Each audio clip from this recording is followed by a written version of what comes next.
Communist পার্টির আমন্ত্রণে আমরা 5 দিনের সফরে চীনের সৌজন্য একটা সফরে যাচ্ছি। চীন বাংলাদেশের যে কূটনৈতিক সম্পর্কের 50 বছর পূর্তি হতে চলেছে এবং সেই সামগ্রিকভাবে সেইটার যে উৎসব বা আপনার অনুষ্ঠান দুই দেশেই করছেন চীন কমিউনিস্ট পার্টি, তো সেটারই অংশ হিসেবে আমরা এই সফরে যাচ্ছি।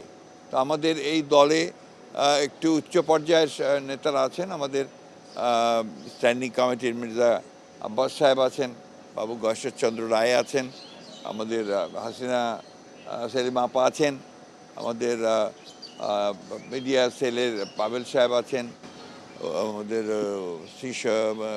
আপনার সিনিয়র লিডার জহিরুদ্দিন স্বপন আছেন এবং আমাদের